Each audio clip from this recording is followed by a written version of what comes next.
and to the Public Accounts Committee of the Senate. We started our meeting much earlier with a brief from the Office of the Auditor General, the Control of Budget, the EACC, and the Parliamentary Budget Office. And I think now we have a good view of issues before us, and we'll now move to the agenda for interrogation of the report of the Auditor General. But we had shelved one or two things that we should have done at the beginning. One of them was prayer. And Senator Sifuna, I don't know whether you're in the right mood to lead us in prayer. Yes.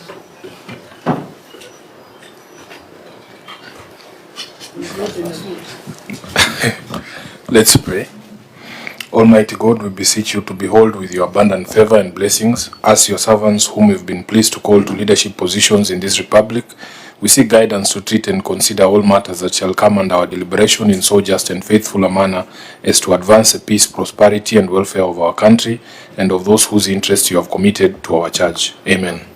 Thank you, Senator Sifuna. We also, for the benefit of the delegation from Kirinyaga, will do a very, very quick round of introduction, starting with the members of the Senate present. I can start from my... Thank you, Chair. My name is Mwenda Kataya, Senator Raganithi County, and a member of this committee. Yeah, good morning all. My name is Jones Maruma, Senator for Taita Taveta, member of this committee, Vice Chair of this committee. I'm Lelegwe, Senator for Samburu County, member of this committee. My name is Enoch Wamboa, Senator Kitui, a member of this committee. Good morning, Chair, everyone. My name is Edwin Sifuna, Senator Nairobi, and a member of this committee. And I'm Moses Otieno Kajwang, Senator from Homa Bay and the chair of the committee. Clerks. Good morning. My name is George Otieno, committee clerk. Chair, with the permission, I'll request my colleagues to control. Okay, very quickly. Chair, good morning. My name is Chris Pastima, committee clerk. I'm going to David Clerk Assistant. Malcolm Gogi, legal counsel. Good morning, Chair and members. Osman Hira, research. Morning, Chair and members. William Zenton with the answer. Hussein Salat, fiscal analyst. Ibrahim Odindo, Sergeant Atam. That's all, Chair, from us. Okay, we have the Office of the Auditor General present. Good morning, Chair and members. My name is Patrick Murugi. I'm the liaison officer attached to this committee from the Office of the Auditor General. Chair, we have a team from Nyeri County, Nyeri region, yes, who are in charge of the audit of Nyeri County, Kirinyaga, Muranga, and Nyandarua. But they're here for Kirinyaga. With the permission, I want to request them to come on record. Okay. Yeah, good morning. My name is Moses Murira from the Office of the Auditor General, based at Nyeri region. Good morning. My name is Silvana Sobondi. From the Office of the Auditor General, Nyeri Regional Office. Okay, you're welcome. From the National Treasury. My name is Edith Kanata from the National Treasury. Karibu. Edith has replaced Dr. Cyrus Munywa, who I'm told originates from Kirinyaga. Control of budget. Thank you, Chair. My name is Gilbert Gachanja from Control of Budget Office, an officer attached to this committee. Thank you. You're welcome. EACC.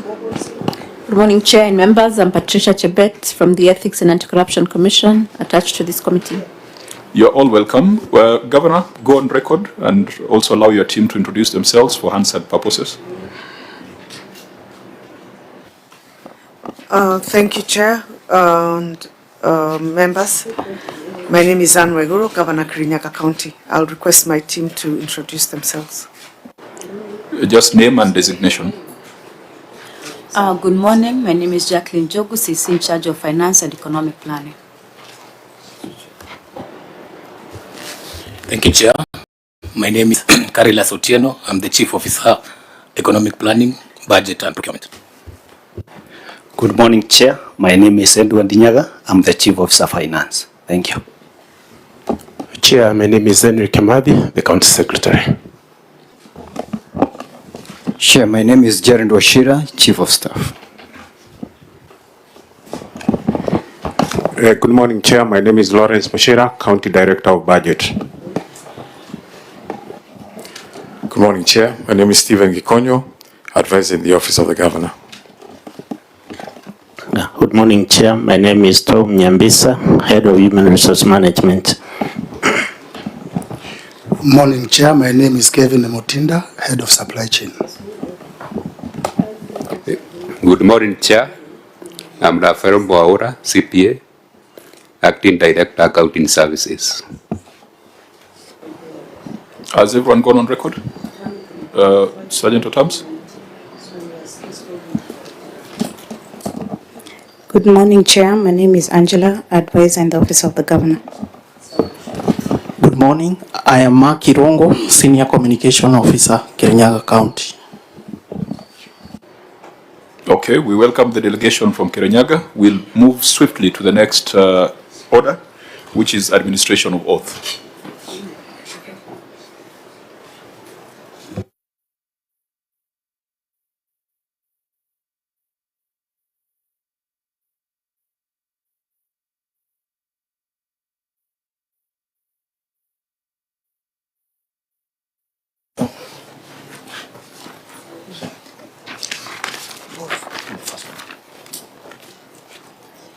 I, Anne Mombi Waiguru, do solemnly swear that the evidence...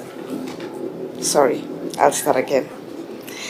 I, Anne Mombi Waiguru, do solemnly swear that the evidence that I shall give before the committee in respect of the matters before the committee shall be the truth, the whole truth, and nothing but the truth, so help me God. Very well. I know you were required to submit your responses in advance, but you'll need to table them just for formality.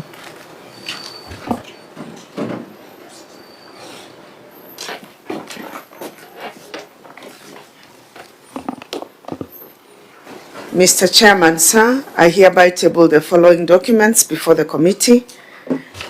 Management responses and accompanying annexures on the report of the Auditor General on County Executive of Kirinyaga for the year 2023-2024. Management responses and accompanying annexures on the report of the Auditor General on the receiver of revenue for the County Executive of Kirinyaga for the financial year 2023-2024. Management responses and accompanying annexures on the report of the Auditor General on the County Revenue Fund for the County Executive of Kirinyaga for the financial year 2023-2024. Auditor General, I hope that you've been able to look at the responses and take a view. Yes, we received the responses and we were able to verify the responses. Okay.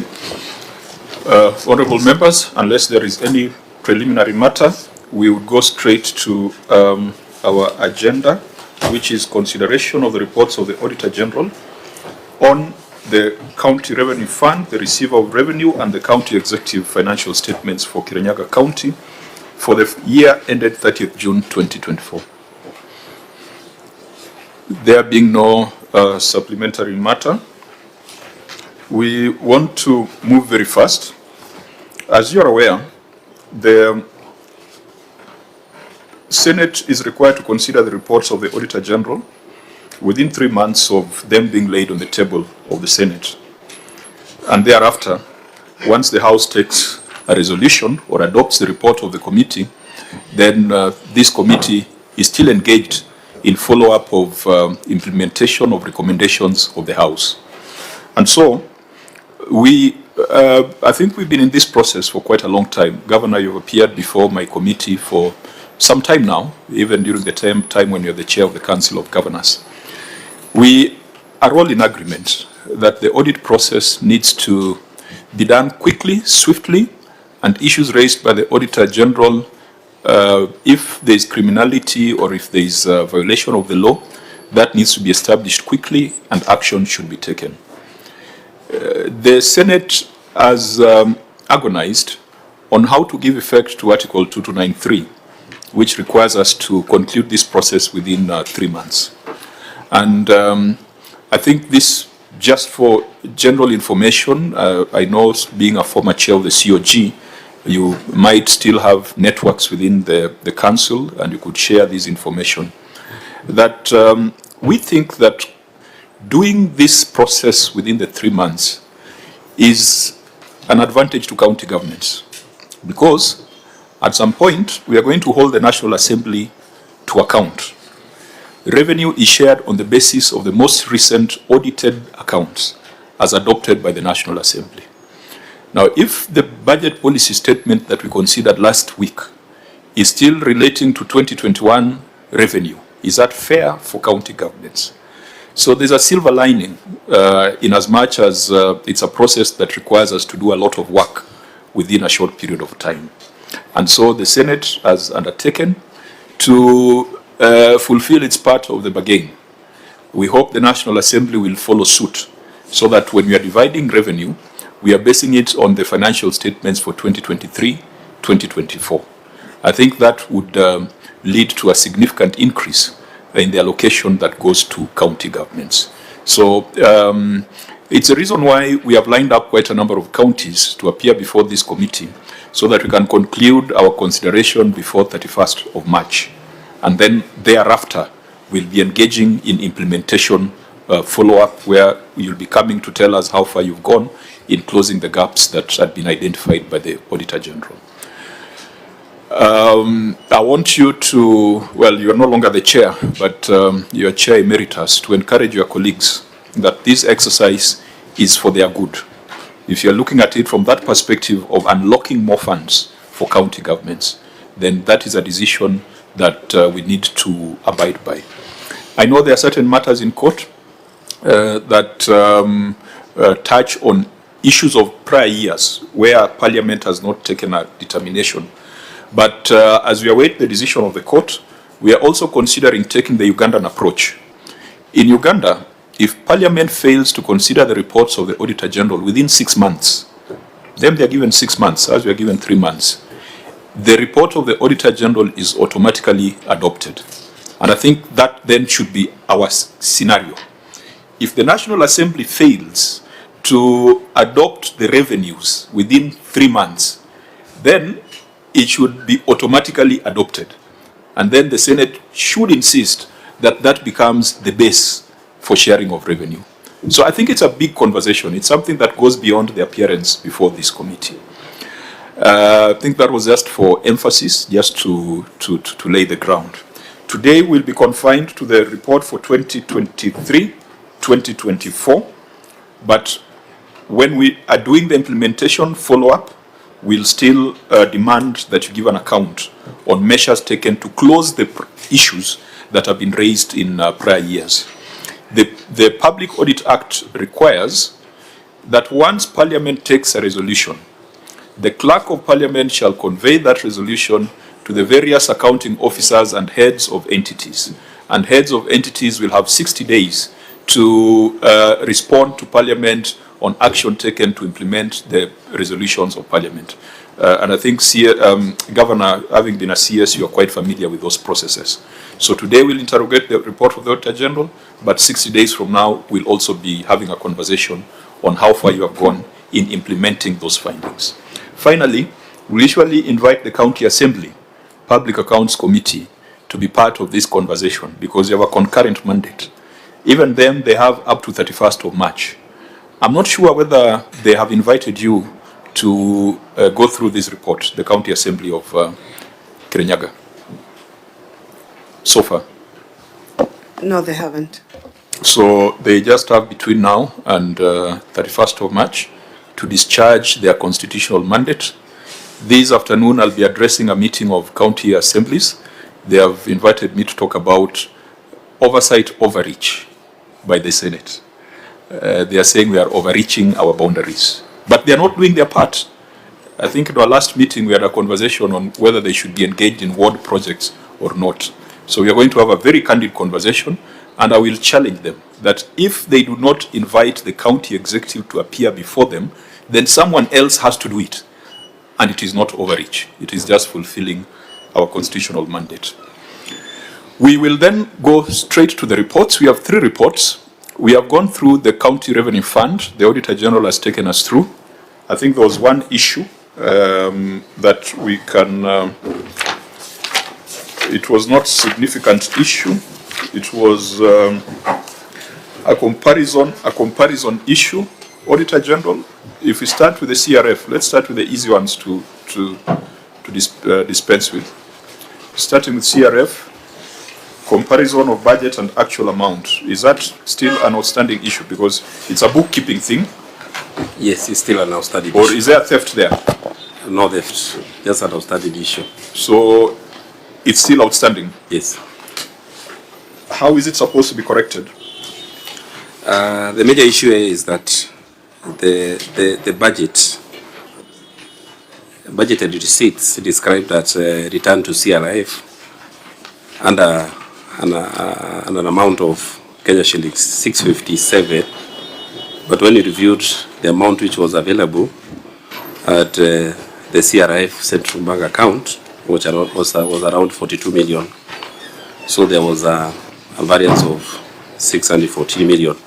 The issue is, how was this budget, what was the source of funding for the difference of 614 million? Now, OAG, can you tell us in English, what is the problem?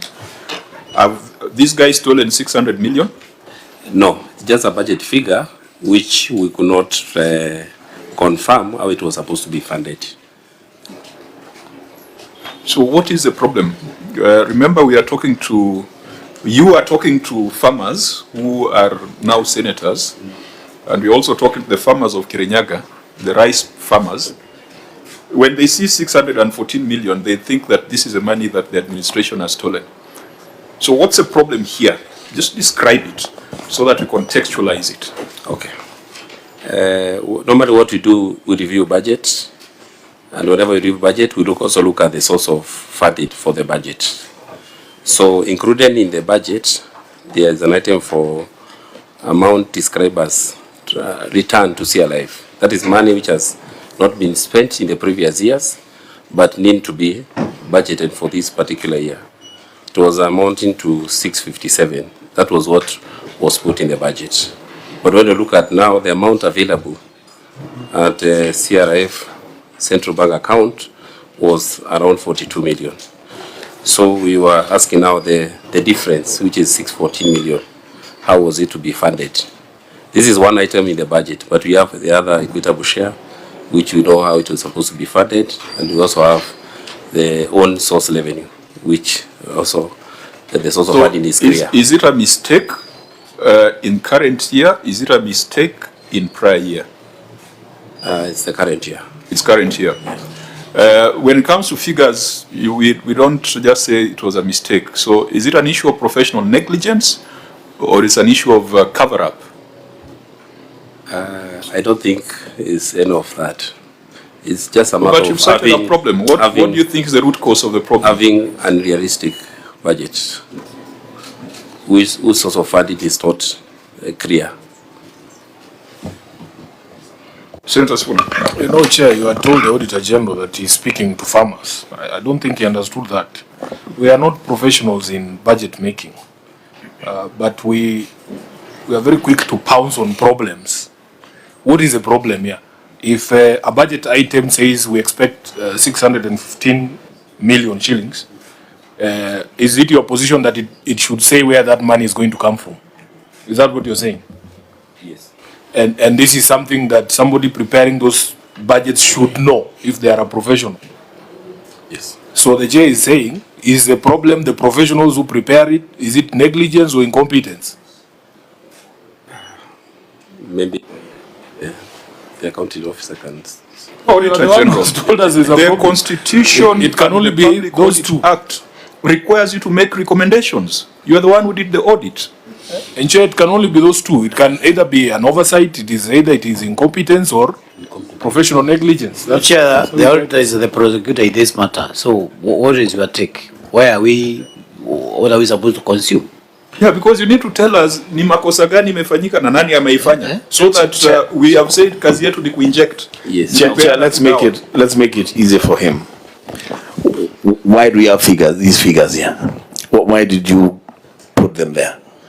So the Chair is saying, any rice farmer in Kirinyaga seeing this, the conclusion will be 614 million has been stolen. Why do you have that figure there? What do you want us to do with it?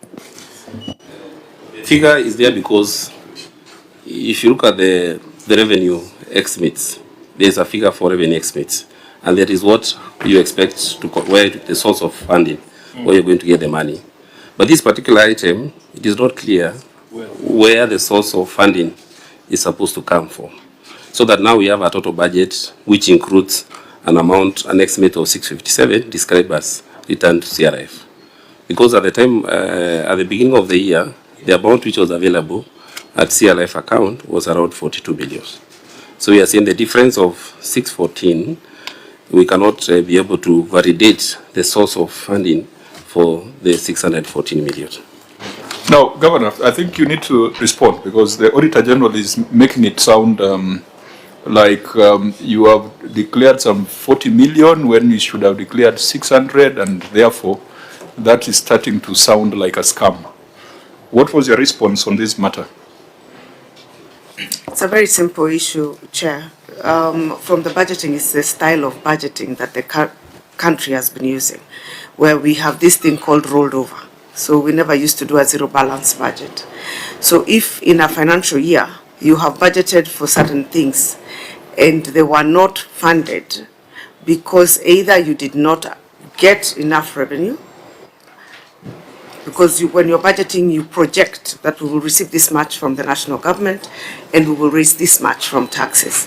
And usually it's as a response of pressure on the ground. You know, you budget internally what you want to do, but there's also the conversation with the county assembly and all that. So usually there would be an increase of the things that you've budgeted without an assurance that you will raise that revenue to cover those things.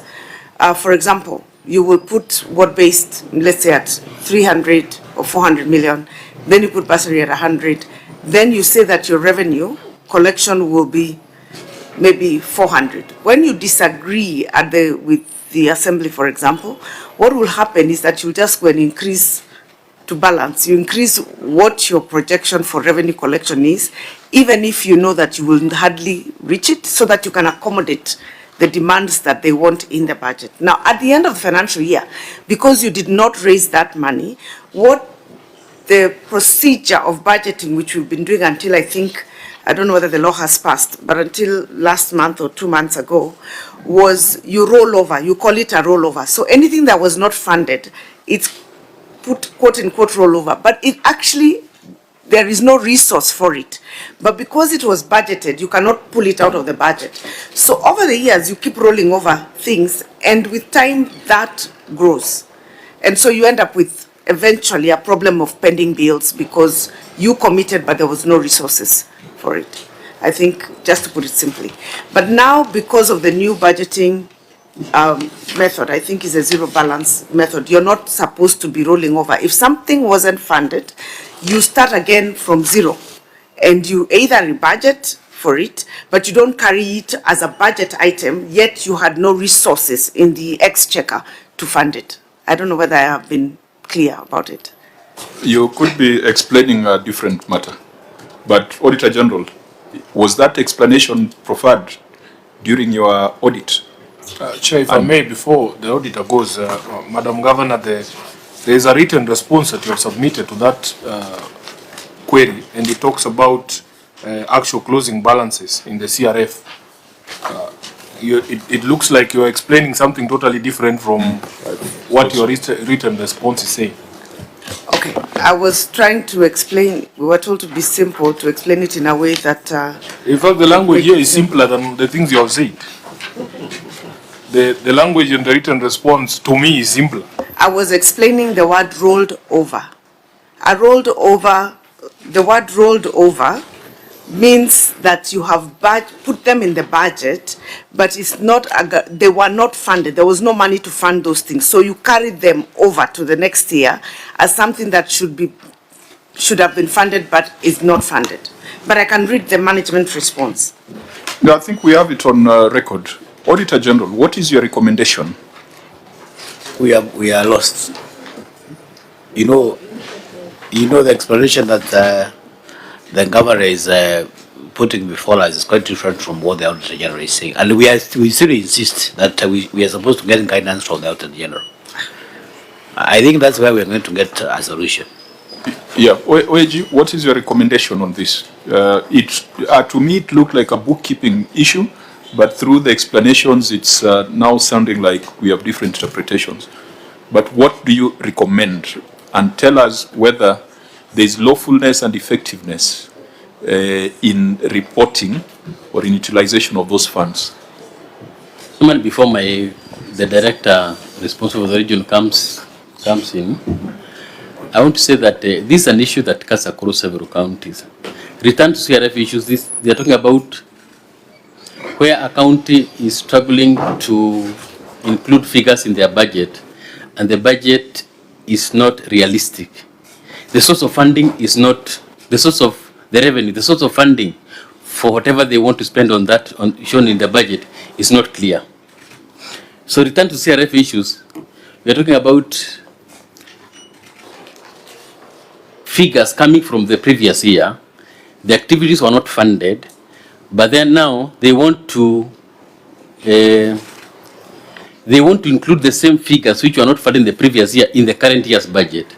And in the process, these amounts keep on accumulating because they may have started projects but which were not funded in the previous year. So the recommendation will be the accounting officer then should prepare a realistic budget, identify a source of funding, and put those figures in the budget before the budget is approved. Thank you, Chair. Yeah, you are still not telling us about efficiency, effectiveness, and lawfulness on this particular matter. Because if it's a bookkeeping issue, if it's a matter of philosophy, that can be dealt with by the accountants. Of course, you'll be going into accrual accounting. Is this problem going to be there? Chair, in fact, it's very interesting because, as you know, I'm also an accounting officer somewhere. And year on year, because we have a legal entitlement to financing as political parties, our budgets always reflect the money that we expect. And we have run into problems with the OAG because they tell us to prepare realistic budgets. At least for me, I have the backing of the law because the law says you'll give me 0.3% of the last audited revenues or income for the country. Where is the basis for this for Kirinyaga? That is what they should tell us. What is the basis for you to provide for this amount when it has not been funded before? Where are you expecting to get it? I think that's the question, Governor. For me, I can hide behind the political party's fund or the act. What is the justification for you to repeatedly put these monies on your books when you do not have a clear source of that money?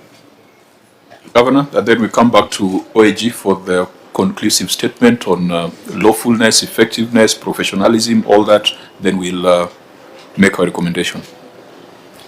I think this will be resolved when the issue of the accrual comes in, because it's usually under the pressure of the county assemblies, or if you, well, the push and pull is between the priorities that you have started, maybe a project, and then the people think that it's maybe taking too much resource and they want money, let's say in ward funds or in bursary.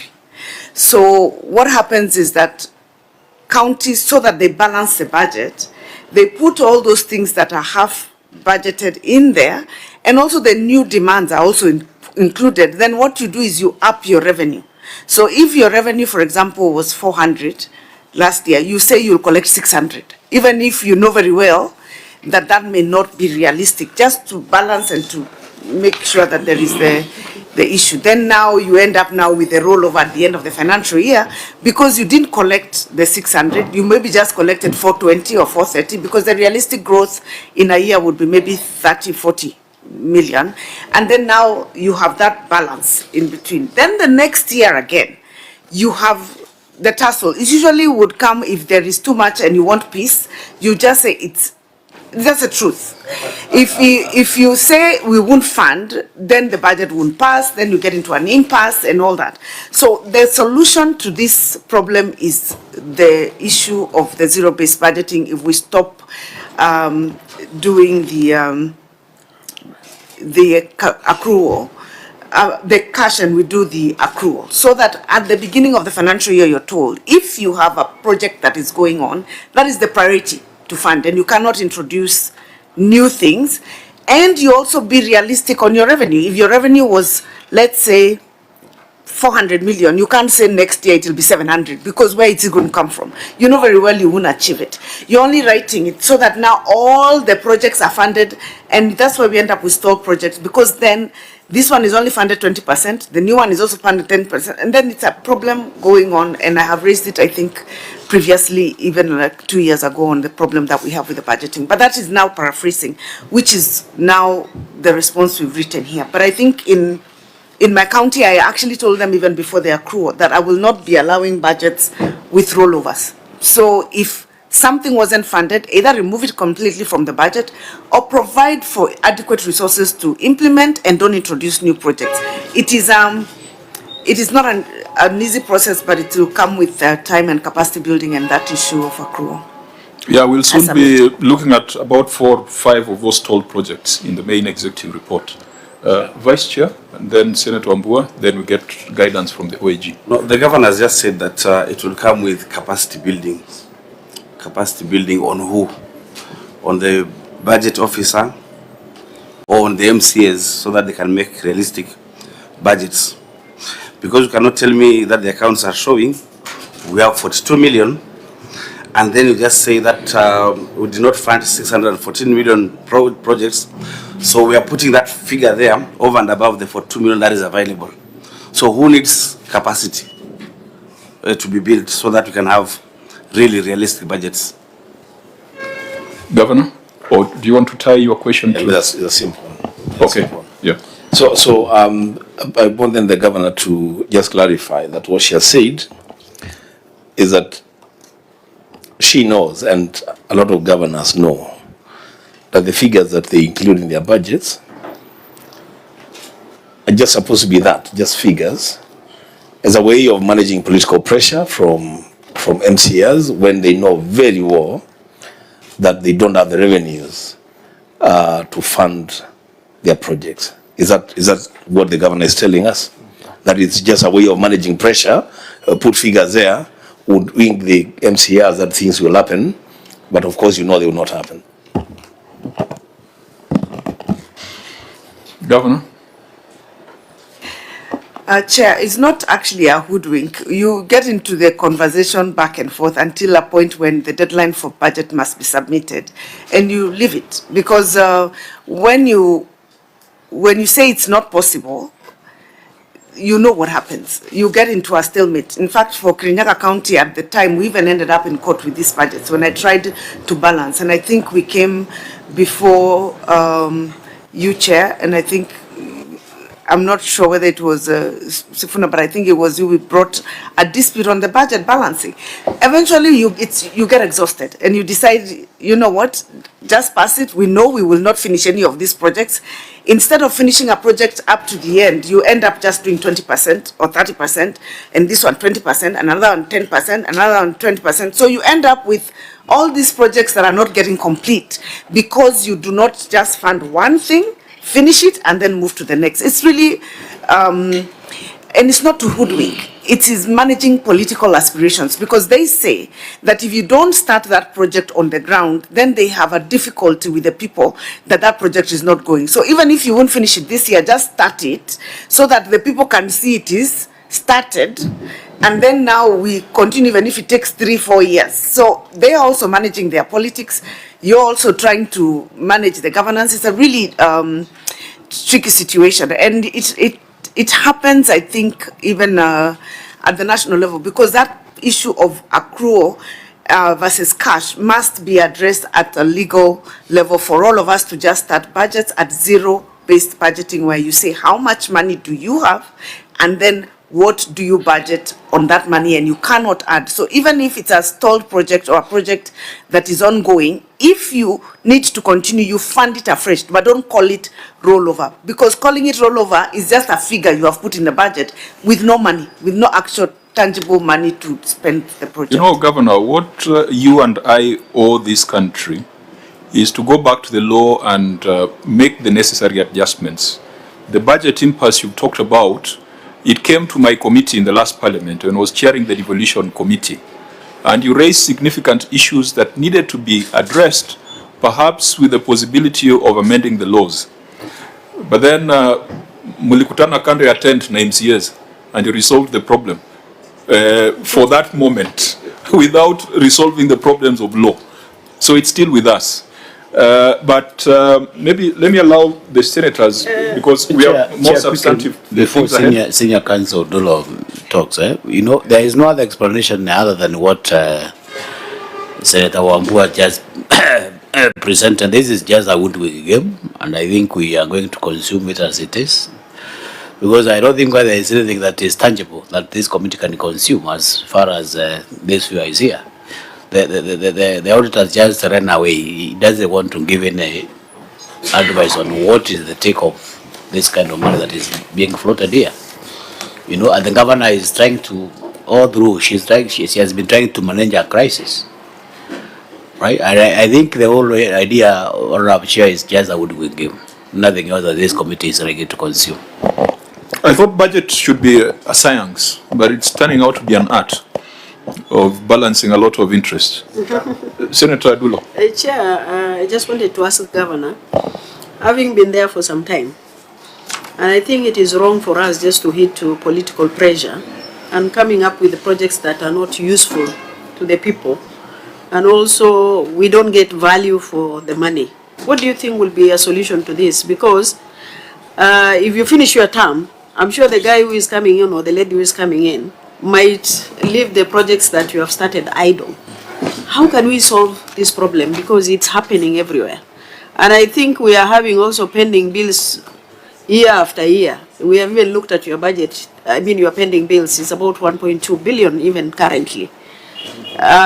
You carried over about 600, if I'm not wrong, from the previous years. So how do we solve this problem? Maybe a solution that we can deal with. Thank you. Senator Sifuna? Yeah, first, Chair may prefer such conversations to other conversations where we are just papering over issues, because we're all politicians and we know what happens. In fact, Senator Wambua was whispering here now that he's reconsidering. These are the decisions he has to make. He has to make those decisions. When some of us say we have no interest in being governors, it's because of the things that are going on in our counties. The solution for me has always been with the Senate and with the national government.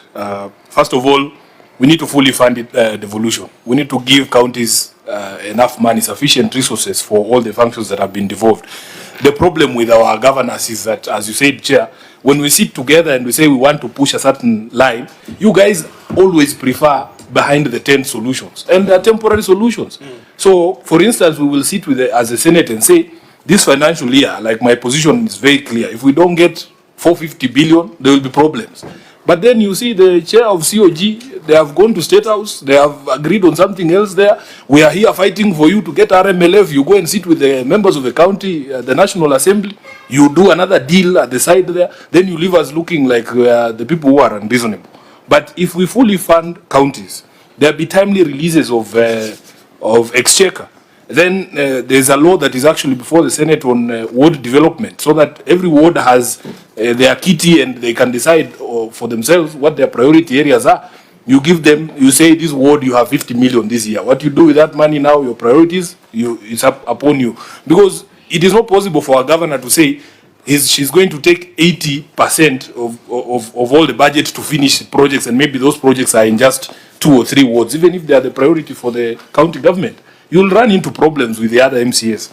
So if we were able to agree that for once, please let us fight these battles on the same side, I think you would have helped us, other than you coming in with stopgap measures and then the problems persist. I think that would be the solution, Chair. Okay. Honorable members, finally, Senator. Yes, this will be important because I think actually Sifuna, Senator, has put it so well.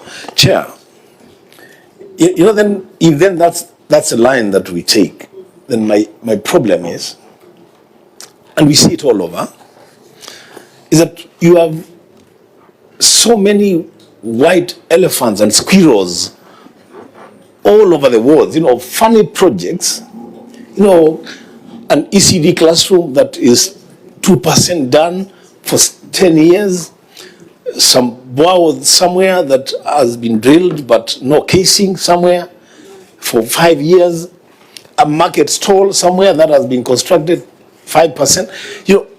What we, at the end of the day, what we have is a situation where, yes, we have actually absorbed our budget, we have spent our development budget even at the required percentage, but there is nothing to show for it. Chair, devolution was never meant to ensure that you and I and the governor and the MCAs are elected to office. Devolution was meant to deliver services to people. This argument that we just have to do it so that we survive politically, Chair, is not a very good argument. In fact, and I'm very happy that the governor has brought it up, because perhaps other governors will not do it. And that is the truth, Chair. What you're having is a situation where in every county, in every ward, you have what I would call really low-value projects from the county governments that are never completed, that never help anyone, but the budgets have been absorbed. Chair, there must be a solution to that issue, I think. Thank you. I think let's focus on, maybe Governor can give very brief comments on that, because you're going to see the effect of all this on pending bills. Already we have seen your aging analysis. You've got almost 600 million that has been pending for more than 5 years. We are going to see some of the projects that started in 2021 that have not been concluded. So we will deal with the specific cases. And this, I wish that this could have been the conversation that was going on at South Sea, where the members of County Assembly are convening today for the Legislative Summit. I was intending to go there to make an address. Senator Sifuna, I'm told that things have fallen apart.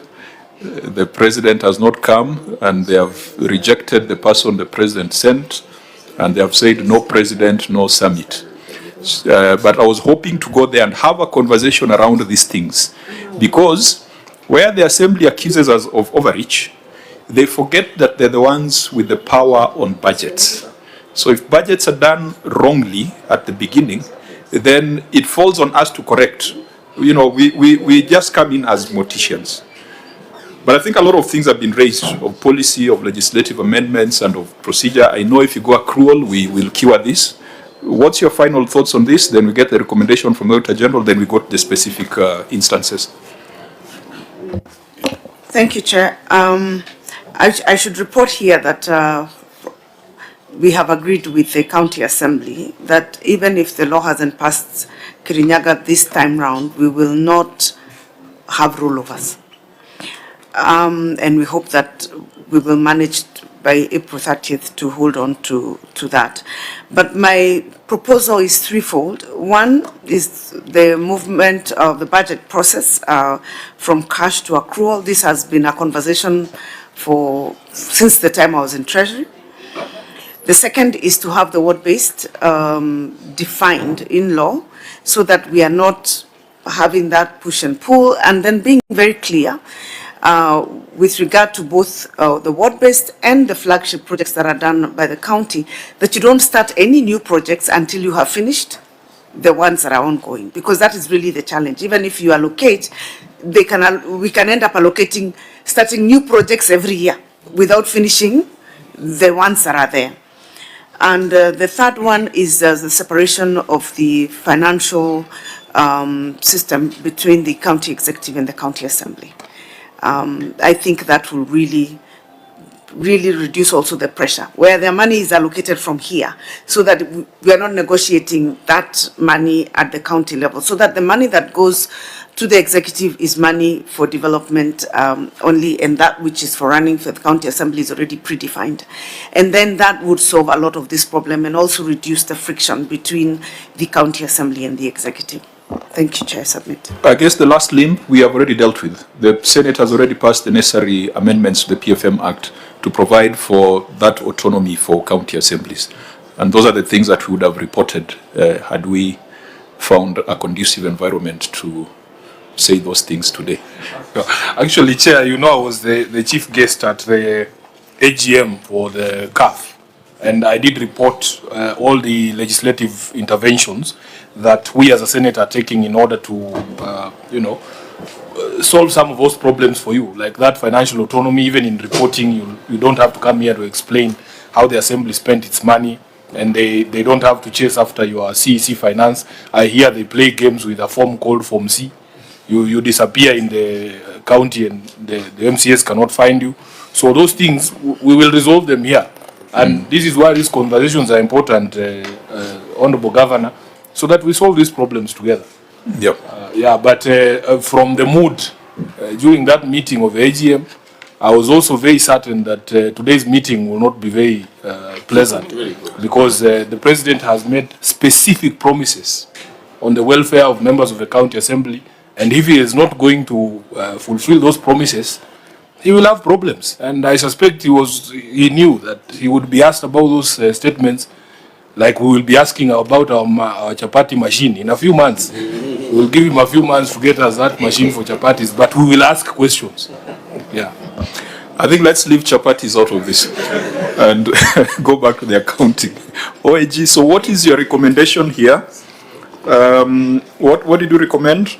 Chairman, very briefly, if you look at the financial statements on page 2 of that account, return to CRF issues, the county had budgeted 657 million, but when you look at the end, it's a column D, they only received 122 million. So you could see that budget was not realistic. And it's good, the High Excellency, the Governor, has made comments to the effect that how they have been budgeting has not been that realistic. So, Chairman, we do recommend that in future and going forward, let them prepare a very realistic budget, taking into account that once the year closes, you don't expect to receive this money from government, because budget is prepared on a cash basis. Patrick, the cash basis, I agree, will solve some of these problems. Yes. But you also have to address if the county government or the entity has sufficient reason to expect certain money. Like now, if there was supposed to be money that was to be received from Floka, for instance, or Nari GP, what is that? Yeah. How do we treat that? Because I'm asking this from a selfish perspective also, Chair. Because I told you I'm also an accounting officer, I have a legal expectation to receive money from the political parties fund. How can you tell me not to budget for that money when it is the law? Why can't you, instead of pushing us so much not to budget for money that we legally expect, you would rather do away with the law so that I have no expectation of that money? But for as long as the law says that you will give me 0.3% of your revenues, I will put it in the budget. And then Chair, I'm getting a bit involved because for the first time, my accounts were flagged with similar issues because I'm not having a realistic budget. Yet it is the law. I'm basing my budget on the law. And I'm not happy with the OAG. I mean, you have offered more explanation than the governor for Kirinyaga. Because if there were perhaps grants that were not disbursed, then that should have formed part of a response. That could be part of the reasons for unrealistic budgets. There's also the issue of timing of certain processes. When they start doing their budget review and outlook, county fiscal strategy papers, sometimes they do it before we have even concluded conversations on DORA and CARA. So and then sometimes they do it based on a political promise. Last week, it was said that counties are going to get 460 or 450 billion. at KICC. So some counties might budget with that in mind. But the reality is that in BPS, it is 400 and 405. So a lot of these processes need to be aligned so that by the time counties are doing their budgets, they are sure of what they're getting. Sometimes, as I've said, if budgeting has become an art rather than a science, the numbers should add up. So, Chair, while you on that, I think even if that were to be true, the variance in the budget should be almost commensurate with the amounts not received. You cannot say that you have a variance of 1 billion, but when you sum up the amounts that were legally expected to be received are just a fraction of the variance that we have. There is still need for an explanation as to where that variance comes from. Can I help by sharing experiences? Because, Senator, you will be encountering these things. If you look at the variance of the amount of money that is disbursed to parties vis-a-vis what is actually due to us, because everybody knows the audited revenues upon which budgets are based.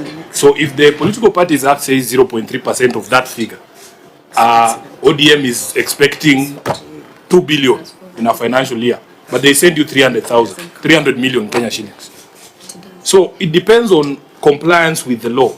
And it cannot be the fault of the people who expect compliance with the law, because it is the law. It cannot be the fault of an entity that is expecting 3 billion under the law, and they only receive 10% of that. Then you say the variance is too wide. The circumstances also have to be looked into.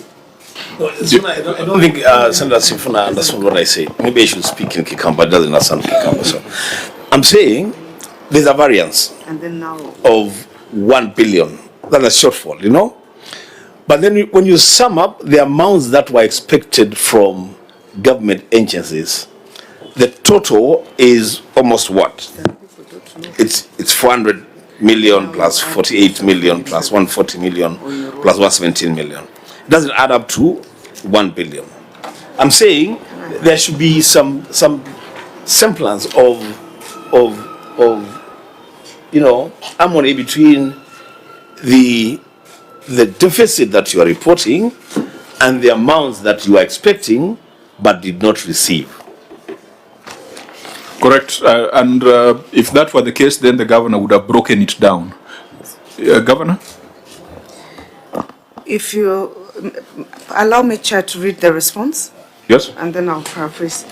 The budget shortfall of 1 billion is due to lack of disbursements of funds from the National Treasury, as we did not receive the full exchequer amount of 433,617,400 as per the budget. That was one, so the delayed exchequer. Two, there was also an amount budgeted but not received from other government agencies, 48 million from FLOCA, 140,108,573 from NARIC, and 117,522,673 from NAV-CDP, and then now you would add what they rolled over, which was not funded.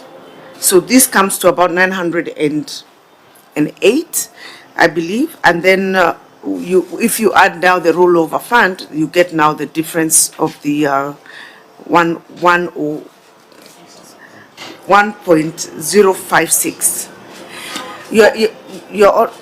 I was going to call you Your Honor, your Chair, if you'll allow me just to mention this, and it's not in this audit, even right now as we speak, the standoff that we have on the RMLF, the National Assembly has withheld conditional grants to counties.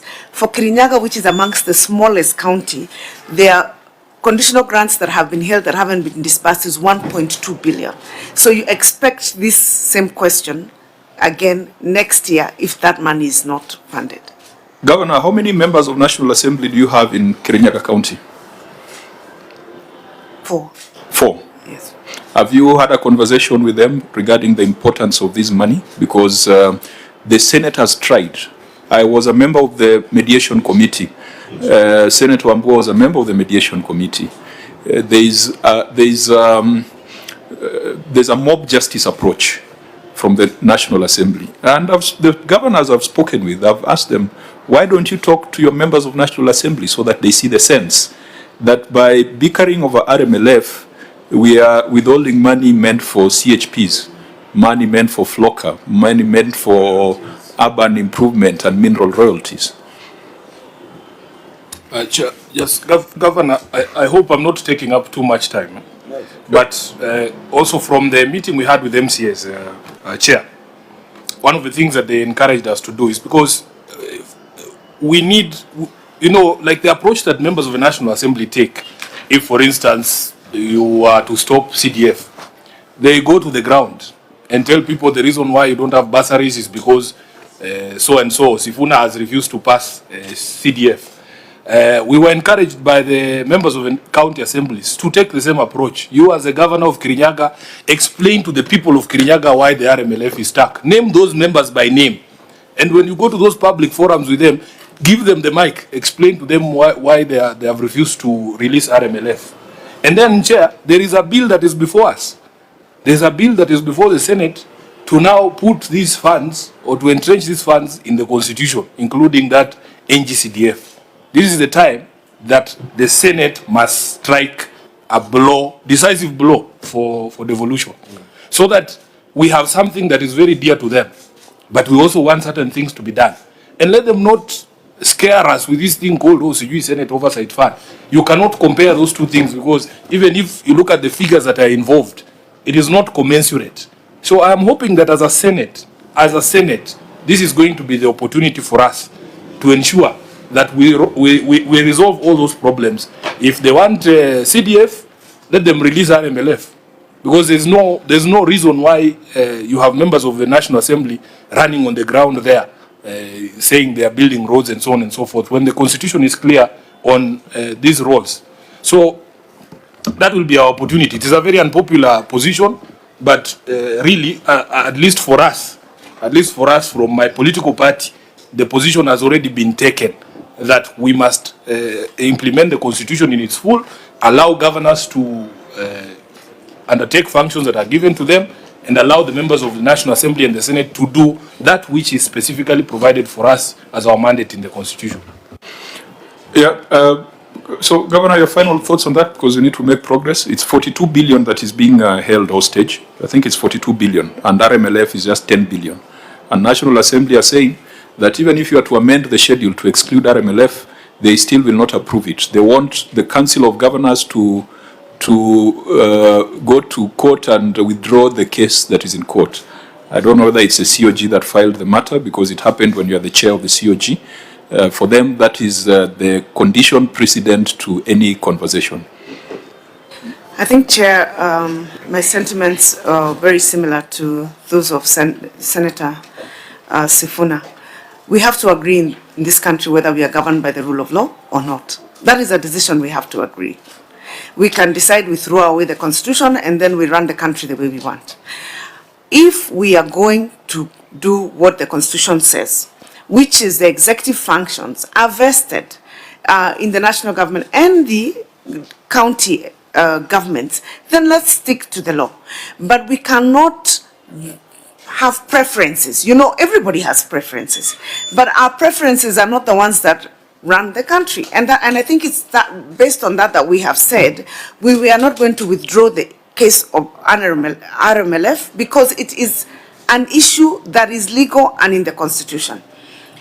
In the event that somebody thinks that maybe a certain governor is not doing roads with that money, there is a process of audit. That's why you're here as a park committee. There is the KRB, they come and audit those roads that have been done by governors.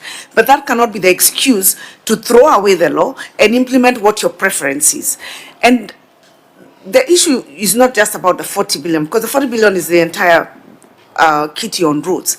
There is now conditional grants for NAV, CDP, there is NARIC, there is health money, and that's what I'm saying for Kirinyaga only is about 1.2, and we're the smaller county, so that amount is close to maybe 70 billion shillings. That should be going to provide services to people on the ground, and we just have to get serious as a people and as leaders in this country. And I think many times when we not as vocal, as you say, maybe because you don't want to start looking overly confrontational. We are putting this country in a very precarious situation where today it's clawing back on devolution on the issues of roads. Tomorrow will be something else because somebody has gotten away with clawing back on the issue of RMLF. What will they not do next? And then the spirit by which I would say is the basic foundation of our Constitution 2010, which is devolution, will be finished. So I think as leaders and those leaders who are of the same mind and believe in it, we just need to put our foot down. And if we need to pay the price for it, so be it. I know we have taken a lot of time on these preliminary matters, but they've got serious policy implications. For avoidance of doubt, the Senate and those of us who are in the mediation committee, we still hold the position that that share of RMLF should go to county governments because it's only classes A, B, and C that should be run by the national government. Classes D downwards should be county government responsibility. We also believe that this matter should be prosecuted in the courts so that we set the law, we set the basis. Otherwise, if you're going to withdraw, it will be another behind-the-tent arrangement that is not going to help us solve the problem. But it's going to cause considerable suffering. The Devolution Donor Working Group with whom we interact are very frustrated because they have provided resources, some are grants, some are loans, but we have failed to put in the necessary instrument for absorption. And we are getting into the last quarter of the financial year. The National Assembly is on recess, the Senate is going on recess, and it looks like even this money, even if it was to be released, you're going to have absorption challenges. It's a very serious matter that I think the COG, Senate, National Assembly, must find a way of resolving it. We have a lot of fights on things that don't matter. But on this particular one, we need to have some common approach to it because it is not Anne Waiguru's money. It is money for community health promoters. In Kwale was to get 1 billion shillings on mineral royalties. Now, if they don't get that 1 billion, where is that money going to go to? There was a county that was to get 1 billion on water. I think must have been Garissa. My county, Homa Bay, Kisip, was getting almost 1 billion. Contracts have been signed. Projects have stalled because there is no financing. And those things will come before us here. Stalled projects, the Auditor General will talk of lack of value for money. So this is a huge crisis that you guys must go back and find a way for us to address it. It's bigger than the amounts of money that we are looking at here. So we will go with the recommendation of the Auditor General that pursuant to the PFM regulations, the accounting officers should ensure that budgeted receipts are realistic, but also will take the approach given by Senator Sifuna that all other entities must also play their constitutional duty. If it's Treasury to disburse, if it's Parliament to appropriate, they should do so to avoid these funding shortfalls. We will quickly go to the Receiver of Revenue report. And in the Receiver of Revenue report, there was an issue of arrears of revenue. I think that is the one we'll focus on, and then we go to the report on the executive. And arrears of revenue, there's a figure of 600 million, quite close to the other 600 million that you are dealing with in the budget. So, Auditor General, we have already said that in your Receiver of Revenue report, we must also get your findings or your report on the suitability of systems, suitability of controls. Because I think, Kirinyaga, are all your revenue streams automated currently? Governor? Yes, Chair. You have had a change of systems not too long ago. When was your system implemented?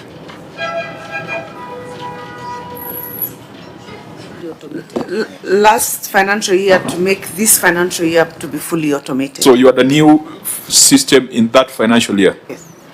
Yeah, so you see, Auditor General, if the county had a new revenue collection system, really you should have given us a report on the transition, on the data migration, on the rollover, and given us the assurance that that decision was lawful and it was a decision that was aimed at efficiency.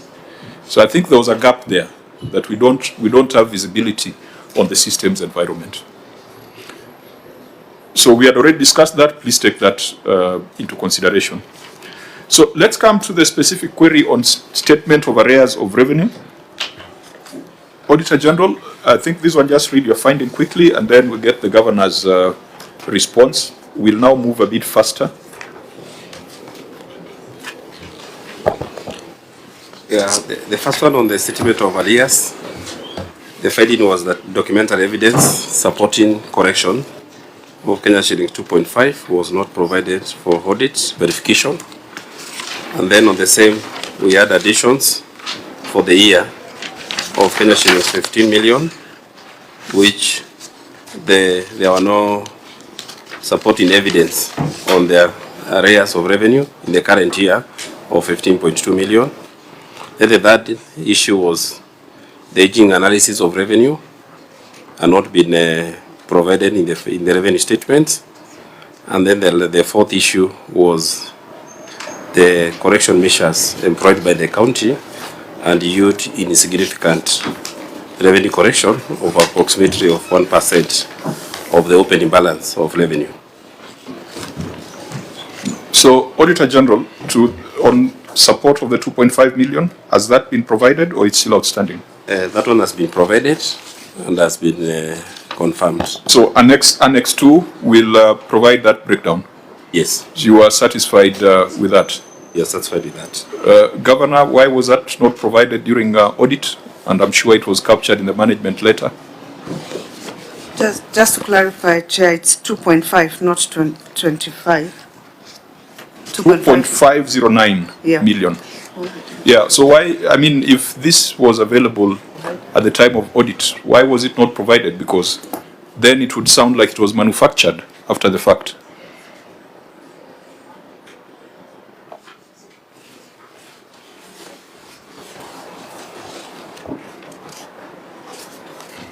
Governor? Chair, if I could just ask the CEO Revenue to respond to that question. Thank you, Chair. It's correct that by the close of the audit, we did not complete and compiling of the list, but we were able to do that and submitted data to the auditor. I submit. So that is Annex 2. What was that relating to? Because I'm seeing a very long list here. All land rates, property. Is this what explains the 2.5? It's Annex 2, Chair. Annex 2 sums up to 1.7 million. Where are we? 1.795. Is this the explanation? Because we are looking at 2.509.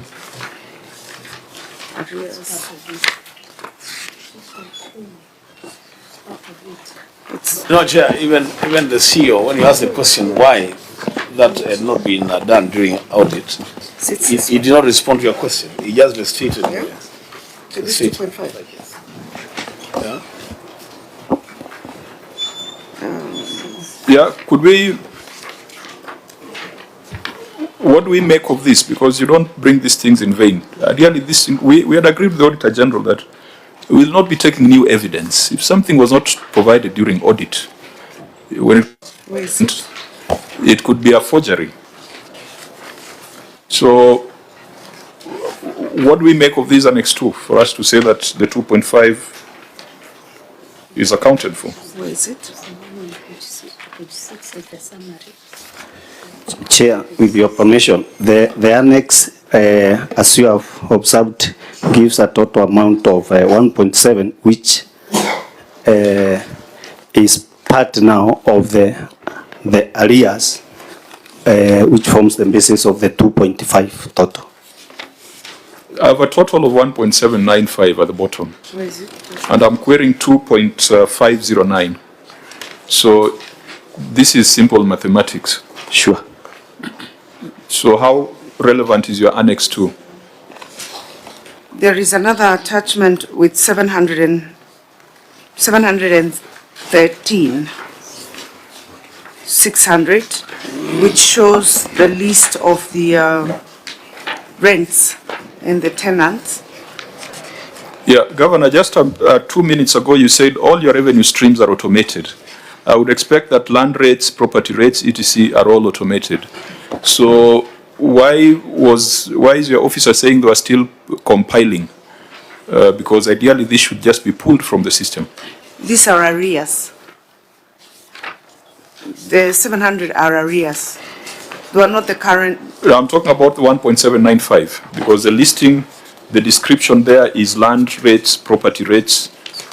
Is it still your position that you have automated all your streams, including land rates and property rates? This is from this. Did you want to respond? This is from the system, Chair. Even if you look at the document, it's. Yes, if it is from the system, why was the Auditor General not given at that time? Your officer says they are still compiling. Why do you need to compile when you are automated? Thank you, Chair. In the course of compiling, we are reconciling so that we can give a verified figure to the auditor. But, you know, this thing is as easy as election results. Right. Now you are behaving like Chebukati, saying that the returns came and you are still reconciling. If these things are in the system, if property rates are paid in the system, when the Auditor General comes, you just click and you get an XLS to support 2.5. And the auditor was there for a couple of days, maybe a couple of weeks, and this was not provided. You bring it to the Senate. How sure are we that this piece of paper was not just made somewhere on Kirinyaga Road? Chair, if I may respond to that question as to why the documents were not submitted on time.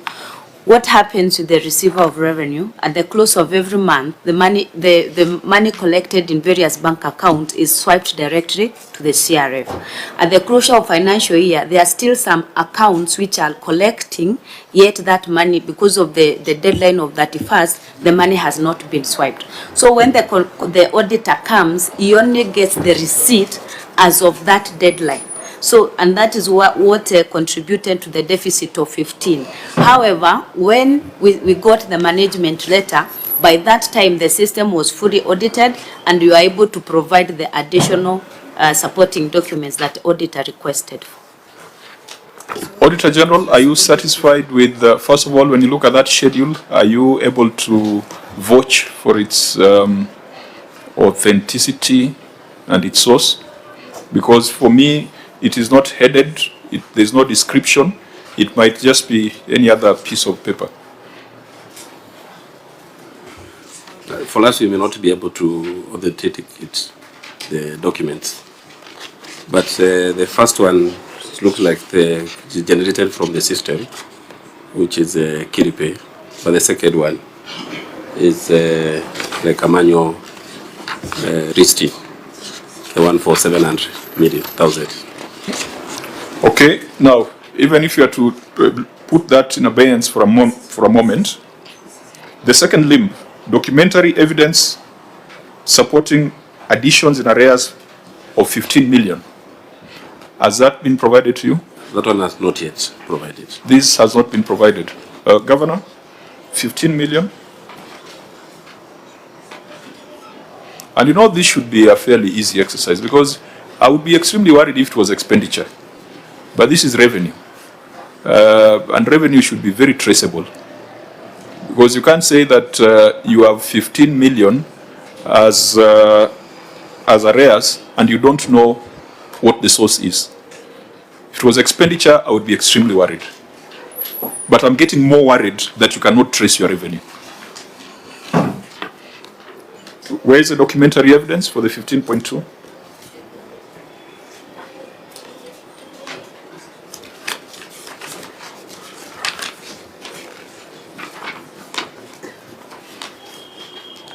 Governor, you have referred to Annex 3. Yes, Chair. You could tell us, again, it's not headed, it could be just any other thing. You could let us know what Annex 3 is all about. Land rates and property.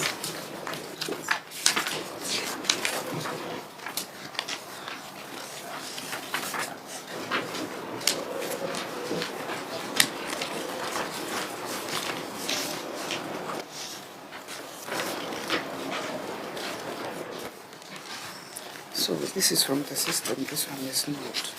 So the explanation is the PBL. Yes. See the new response. It's because this is from the system. This is Governor, you are just explain to us the Annex 2. There are 3, sorry.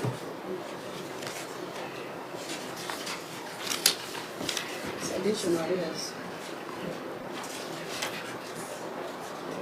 Because additional arrears, that means those are people who owe you money, isn't it? So if you say Teresia Wamboi owes 166,000, it needs to be based on something. Chair, I will request the CC Finance to respond on the issue of the extra revenue, the 15 million, where it came from. I think on the issue of the pay bill. Yeah, please. Yes, Chair. When we were collecting the land rates, and when we were collecting the rentals from the various people who owes the county government, there was an additional, they were given a choice to pay either through the bank directly, not through the system, because the arrears are calculated, and also the choice to pay through the pay bill. So that is why this list is not generated from the Kiripe system, but it's generated from the supporting receipts which were received as at that time. So these additional arrears came from the land rates after we had advertised for the people to clear the land rates, and also from the arrears from the housing, the people who occupy county government housing. It's not additional arrears. So, Auditor, this 15 million ought to be part of what? Accounts receivable? Yes. Has it been accounted for as such? Yes, it has already been disclosed as in the statement of arrears. The statement of arrears? Yeah, one related to land rates of 13.7 million and property lent of 1.4 million. So in your Annex 4, if you add up those totals, they come to 15 million? Yes. So the question is, the way that it is presented, you are not very sure of the source of the data, the way it is presented to us. It is not headed, it is not described, we just have a schedule there. But as I'd said, if it was money spent, we would be very harsh. Vice Chair. I think, Chair, what they need to do... What you're saying. Just a minute, Senator Maruma. Please, because I'm looking at that schedule, Annex 2, on the last page. I'm looking at 2, the land rates and property payments. Because if you are to look at the rest of these documents, which are not even stamped and so on, when the cash deposit is, when we pay through cash deposit, say on the page that reads 713 million, the total. Yes. There is 17 million paid by Mary Doku Deguku Miano. On? How would you authenticate this 17,500 was paid if you don't have a bank statement, for example?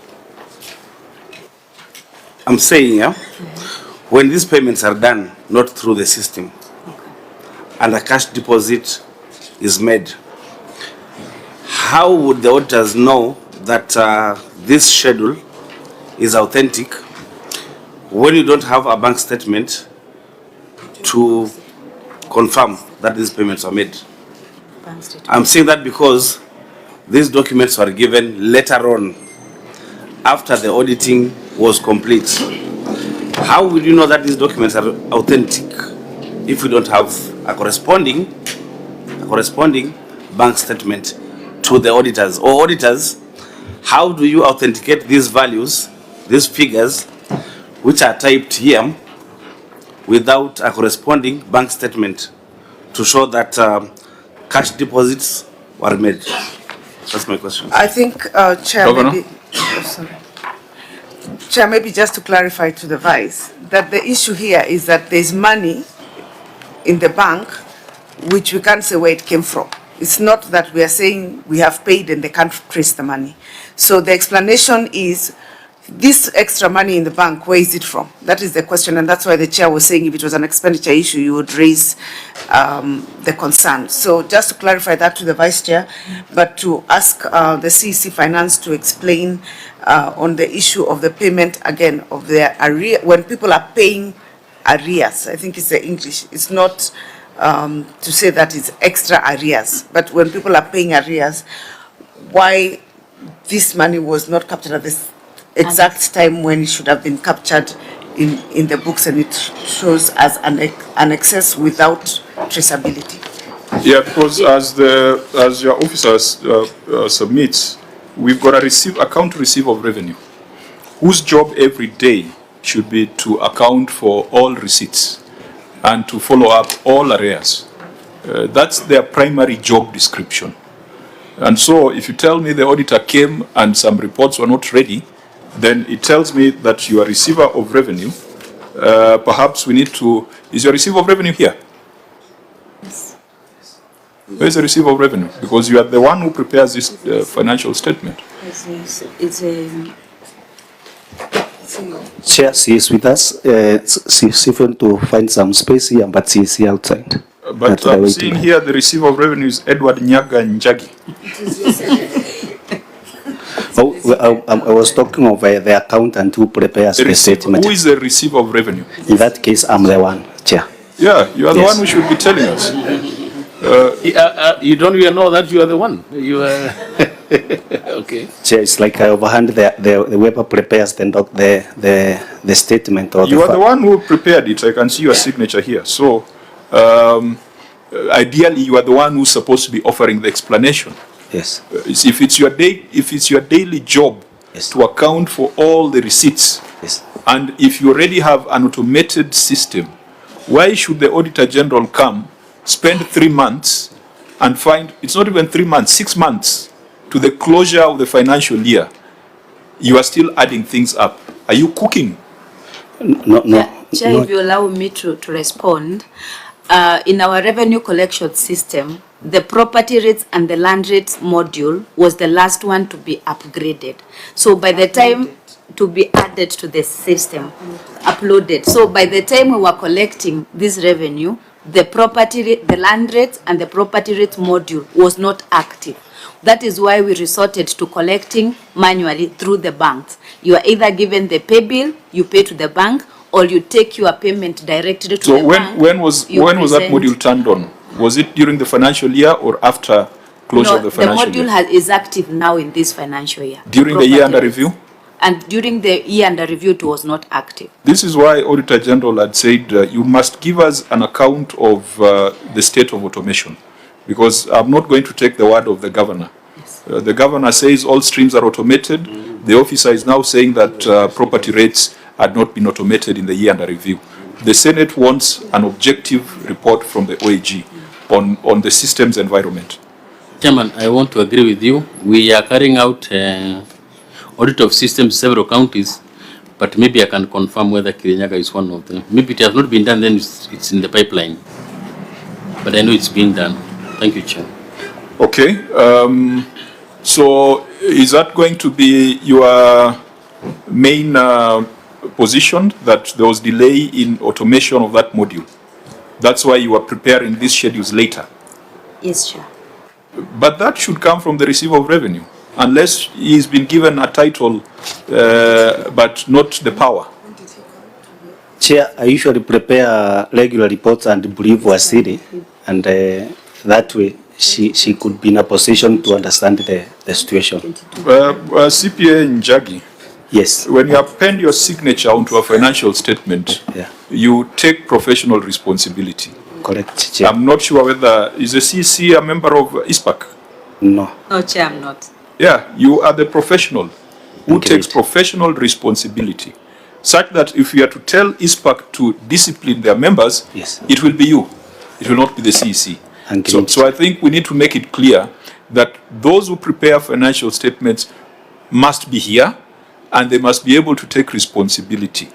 A lot of times we are putting the blame on governors and then the officers get away, especially the ones with professional responsibility.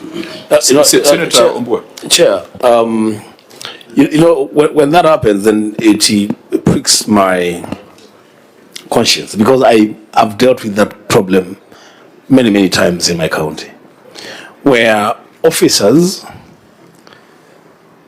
sign financial documents and they pass it back to other people. No, it's not me, it's somebody else.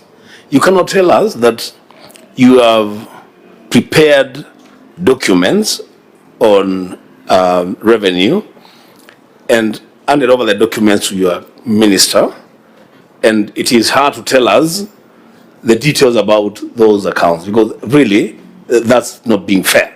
It's either being unfair or being unprofessional, or perhaps even just bordering on being incompetent. That's what it is. When we sit here, it's a Monday, my friend. When you look at our schedule, we are supposed to be in the constituencies, in our counties. But we come here to deal with issues of your county. I think, Chair, it's only fair, so that we also don't want to be seen to be playing funny games. It's only fair that people give proper responses to questions that are put to them. And lastly, on the issue of automation, let's just be clear, Madam Governor.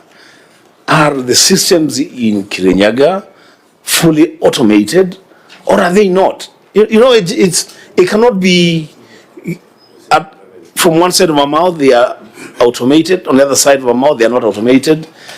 One side of our mouth, that year under review, the systems were not uploaded, or whatever it was that was not done. In the next financial year, now we are okay. Let's get our position, Chair.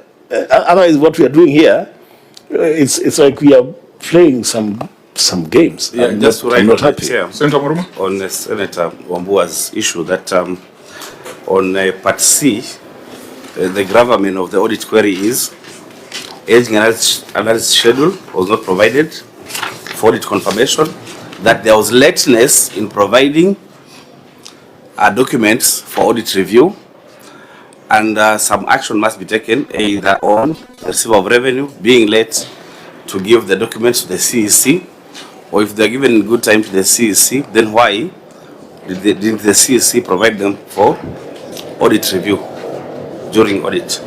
That is what we want really answered. It doesn't matter whether the automation was complete, that module was automated later on for collection of these arrears and the land rates, but why were the documents that were available not given during audit for review?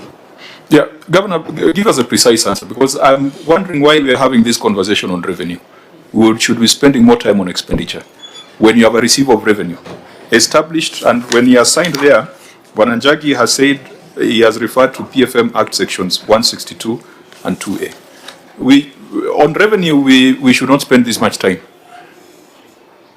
So you've had the concerns that have been raised. Can you give us a way forward in terms of response so that we can make a recommendation?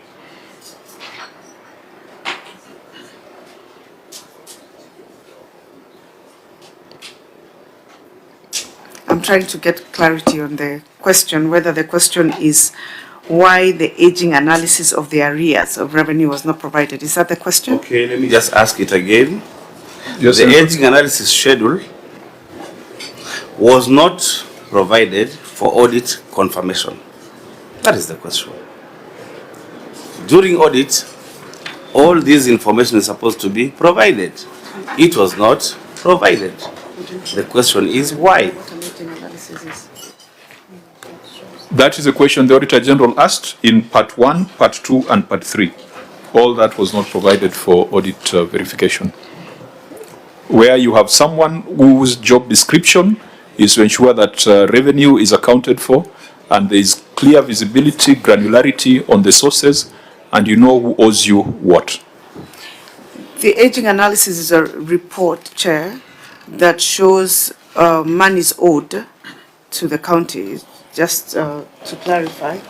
And the question as to why they were not provided on time by the receiver of revenue.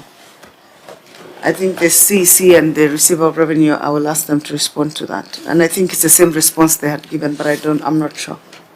I think, members, unless there's something new that will be coming from the officers, this is a matter that we just need to refer to Section 62 of the Public Audit Act, because we do not seem to find any justifiable reason why these schedules were not provided at the time of audit. And I think we would probably make recommendations along the lines of that section, which talks of a public officer who fails to provide information without justifiable reason at the time of audit.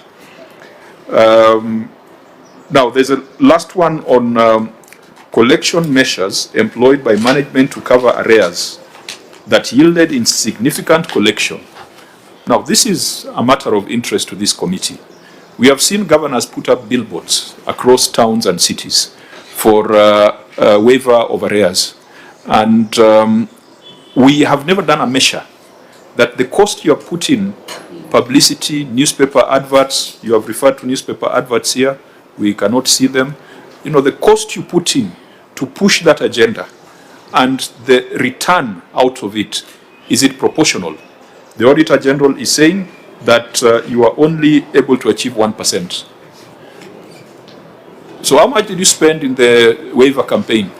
And how much can you say was collected as a result of that targeted campaign?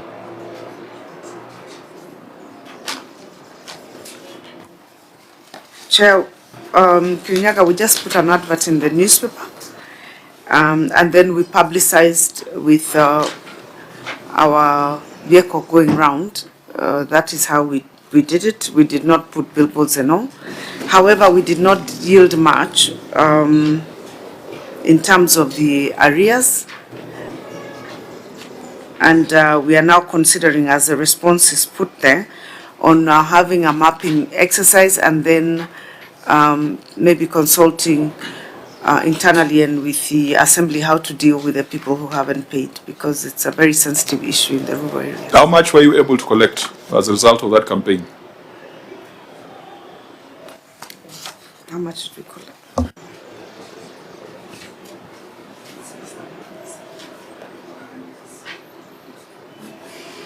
If your arrears was 600 million, 1% is 6 million. We've seen these billboards. Nairobi City, you find a smiling governor overshadowing everything on the roadside. Kiambu, when you're driving along the highways, huge billboards that cost a lot of money. But no one ever questions whether the governors are promoting themselves or they are pushing for increased revenue collection, because no study has been conducted. And I think, Auditor General, when you make this kind of query, you should also be able to tell us how much they spent. If it was a full-page newspaper advert, that's typically how much? 500,000, probably. And if it rained for a couple of weeks, compared to what you've collected, I think we need a better quantification of cost and benefit. Governor, do you have it? I don't have a cost and benefit, but what I can say is that we are owed about 1.2 B of in arrears over the years from what we have in our documents.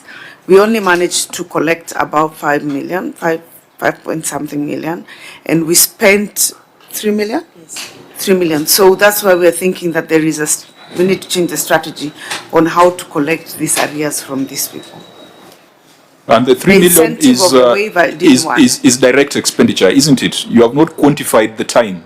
Yes. And the other effort, because there has to be a decision by the county executive committee. Perhaps there are actions taken by officers that are not quantifiable. So if you are to put all this together, you find a negative return. Yes. There has to be a strategy of how to go after, especially the money owed for a long time, because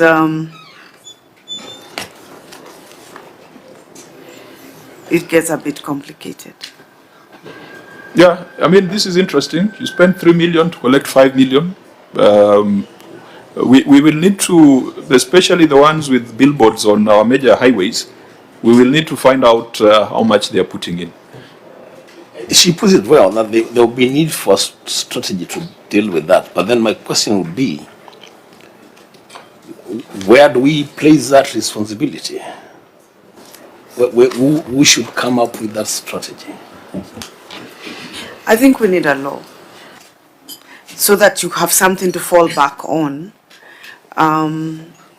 Because if it's land rates, for example, it means you possess, you know, and it gets very political. So how many, like 1.2, Kirinyaga is very small, 1.2 would affect quite a number of households. And sometimes you don't know at what point to say you waive or you discount so that they are able Governor, to that decision is entirely yours. Because a decision on waiver is not arbitrary. You must see it as an executive committee, isn't it? You waive interest, but I cannot waive tax. I cannot say that someone will not pay their tax as a governor. I don't have that power. We can waive an interest, you know, saying because you delayed for 6 years and the interest is maybe, if you owe me 10 million, your interest is 2. We can waive interest, but the actual tax that you owe the government, we don't have the powers to cancel. You might want to look at the Laikipia situation. Laikipia attempted to write down their arrears, and I think there's a process that they went through. So it is not unprecedented. No, you know, the reason I asked that question, Governor, is because actually, yes, there is need for that strategy.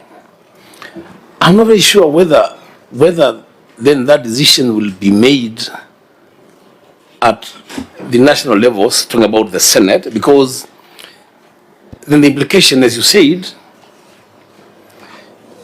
different counties deal with different challenges in terms of collecting these arrears. I thought that decision would have to be made at the county level. Whether it is legislation then that has gone to local legislation, that has gone to the county assembly, but then of course originating from the executive. Because at the end of the day, if you ask me, and I could be wrong, but if you ask me at the end of the day, I think governors need to be a little bit more creative in how they deal with some of these issues. And you can be creative within the law. You can initiate local county legislation to deal with your arrears and your rates and all that. I'm saying that here because you know you go to another county and you realize that if there is no money that is coming from the exchequer, they simply don't pay their staff forever, you know, until that money arrives. And when that money arrives, it arrives through some bank. And the governor does not just want to have an arrangement with the bank and come up with standing orders on how to pay this. So at the end of the day, Governor, I don't think you can escape responsibility on that strategy that you're talking about.